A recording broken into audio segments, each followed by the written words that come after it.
por delante, y arriba un hombre que a mí, tan apretada por las circunstancias, un tipo como Thomas Müller, que es, bueno, absolutamente la voluntad personificada, y bueno, que es capaz de arrebatar y de tocar las campanas siempre. También por Bron. Yo creo que mete un jugador más en el centro del campo, ¿no? Teniendo en cuenta que la movilidad entre Müller, Gundogan, Musiala y Gnabry va a ser total, pero mete a Goretzka al lado de Kimmich, medio de campo muy poblado de jugadores con buen pie, y que la idea es que España no acapare tanto balón como el primer día. Obviamente no nos imaginamos un partido con un guión parecido. Alemania está necesitada. Yo pensaba que iba a ser o no ser. Between them, they've won the World Cup or the European Championship on 11 occasions. There with the experience of Müller, he knows what he's doing in that final third.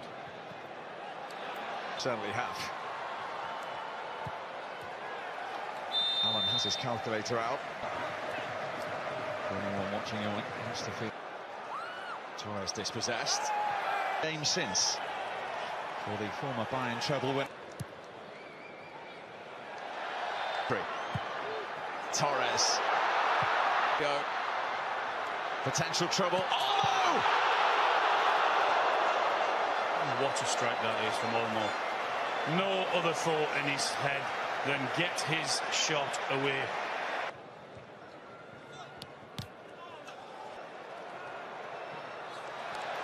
This time control from Torres. The defender to his right. He's trying to find Gnabry. Unai Simon quickly off his line. Pedri. Gavi back with a challenge. Musiala. He's gone on ahead of him.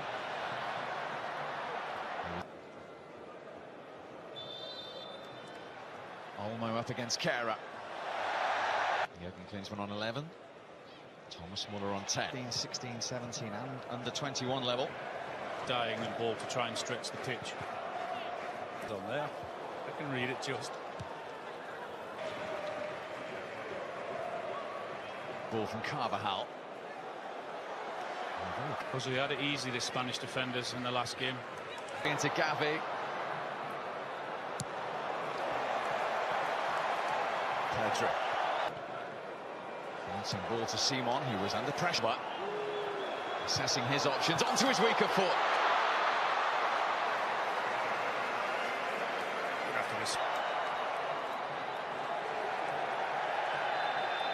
No foul by Rudiger.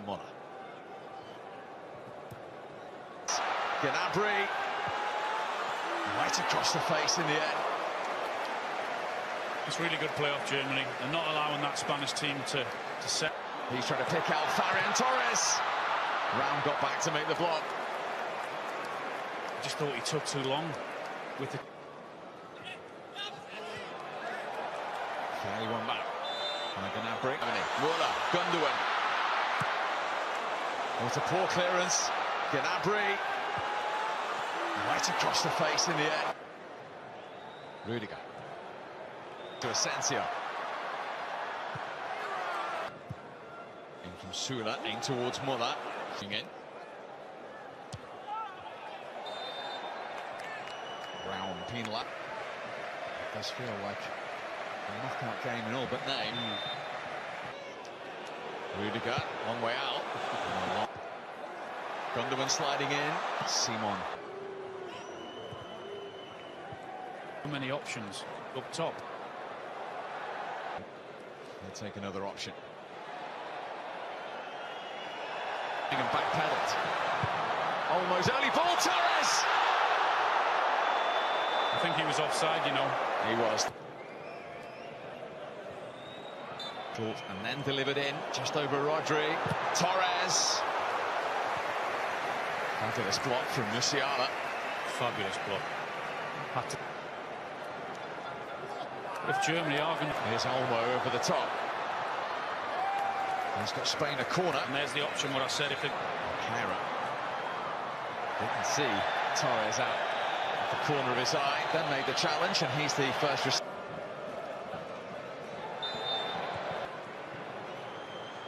scrappy at the minute. It's a scrappy game. They're making it a scrappy game, and it's. And this from Spain, in from Kimmich. Rudiger, free header. Simple as that.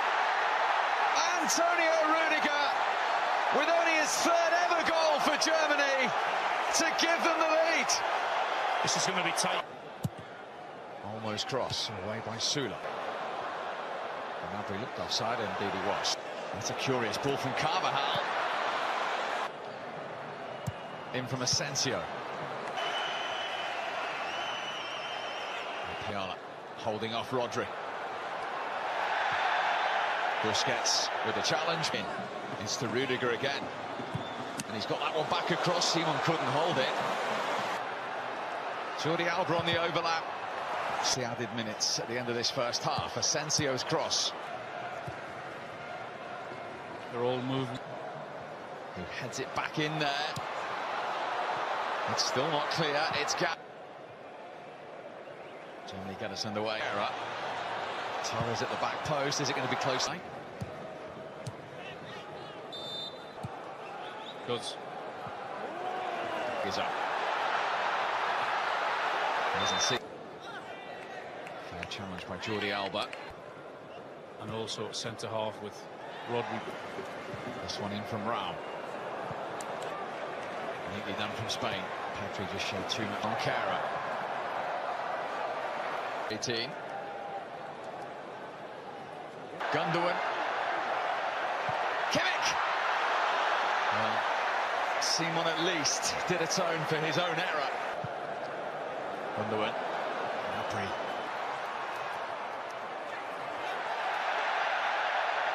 He thought he was fouled by Goretzka. Now Really done that. he's Olmo, a long way out. Kimmich once more. Also, Olmo caught. 3 in the penalty area for Germany. No. Forward again, clipped in by Kimmich. Jordi Alba. There's the touch from Morata. Deadlock broken. And for the second game running, he's off the Spain bench with a goal. and that's what happens when you have a centre forward in there. You saw the ball go in the box 2 minutes earlier for Germany, no one attacking it. This time at the other end, the ball comes in from that left-hand side, and he's moved. He's got 4 up with him in support, Olmo. Morata. Here comes Spain, that's over Muller, well defending on ahead of him. He's gone square instead. Gavi's left it, Asensio. Trying to feed Morata. Sula able to try to feed Morata. Neuer's got to be quick and was. How fit he is, only he will know. And at the moment, but Germany an opportunity to change it now. Musiala. Simon stood strong. Williams tracking back.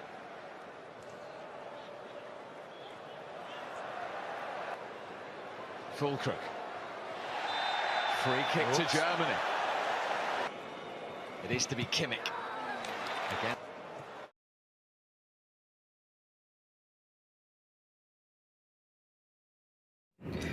Assalamualaikum warahmatullahi wabarakatuh. Kembali lagi bersama saya. Kali ini kita akan membahas 4 klub Premier League yang berpotensi jadi destinasi Diego Costa jika tinggalkan Porto. Timnas Portugal harus berterima kasih kepada penjaga gawang Diego Costa untuk tempat mereka di babak seperempat final Euro 2024.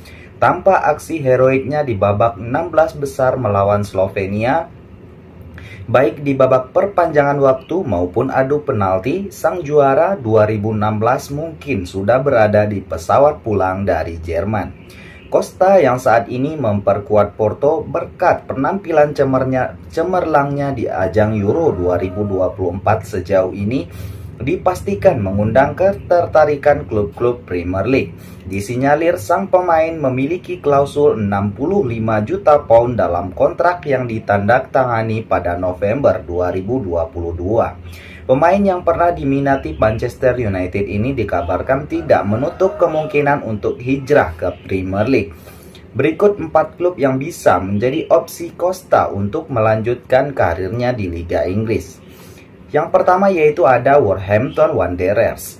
Kandidat pertama yaitu adalah Wolverhampton. Meski baru saja memperpanjang masa bakti Jose Sa pada bulan September lalu, namun dalam beberapa bulan kemudian ia dikaitkan dengan kepindahannya senilai 40 juta pound sterling ke Liga Arab Saudi. Jika Wolves menjual Sa dengan harga yang pantas, mereka dapat menginvestasikan kembali uang tersebut kepada Costa. Terlebih, kedua pemain tersebut di bawah naungan agen Portugal, Jorge Mendes, yang mempunyai sejarah memasok pemain-pemain Portugal ke Wolves. Seperti diketahui, Wolves merupakan klub yang gemar mendatangkan pemain-pemain Portugal dari Rui Patricio. Hingga Ruben Neves pernah mereka angkut ke Molineux Stadion. Dengan faktor-faktor di atas ditambah Wolves terpuruk dalam beberapa musim. Jadi perekrutan pemain yang ambisius seperti Costa mungkin merupakan hal yang mereka butuhkan untuk dapat kembali masuk ke papan atas dan masuk ke Eropa lagi. Yang kedua yaitu ada Newcastle United. Newcastle sempat kehilangan kiper utama Nick Pope selama hampir separuh musim lalu karena cedera bahu. Pemain berusia 32 tahun itu memiliki peran penting bagi The Magpies untuk finish di urutan keempat di Premier League 2023. Tetapi Newcastle ingin menjadi tim penantang gelar juara. Mungkin inilah saatnya untuk melakukan perombakan. Sejak diambil alih oleh PIF pada tahun 2021, The Magpies telah menunjukkan ambisi di pasar transfer. Kekuatan pertahanan adalah pilar yang perlu di-upgrade dan Costa dapat menjadi pemain yang dicari oleh Newcastle untuk sanggup mengisi sektor tersebut. Kemudian yang ketiga yaitu ada Manchester City. Kesuksesan Manchester City baru-baru ini didukung oleh kepercayaan diri dan kemampuan mereka untuk mengganti pemain manapun. Dengan klub biasanya tidak akan menghalangi siapapun yang ingin pergi. Ederson telah menjadi pemain nomor 1 yang tak terbantahkan selama masa kepelatihan Pep Guardiola di Etihad Stadium. Namun ada spekulasi dalam beberapa pekan terakhir tentang masa depannya karena munculnya ketertarikan dari Arab Saudi. Tentunya jika sang pemain menerima pinangan tersebut, Manchester City tidak terlalu risau. Costa juga sanggup bermain sebagai sweeper kiper ala Ederson akan menjadi pilihan yang tepat untuk mengisi posisi tersebut. Kemudian yang terakhir yaitu ada Chelsea. Meskipun telah menghabiskan hampir 40 juta pound musim lalu untuk Robert Sanchez dan George Petrovic, Chelsea masih belum mendapatkan posisi penjaga gawang yang tepat. Sanchez mengalami cedera di bulan Desember dan selain sempat kembali ke bangku cadangan di bulan Maret, ia kembali absen di sisa musim. Petrovic kemudian mengambil alih pos nomor 1, namun clean sheet terbukti sulit untuk didapatkan. Dengan faktor-faktor tersebut, Costa bisa menjadi nama alternatif The Blues untuk posisi penjaga gawang pada musim depan untuk Chelsea.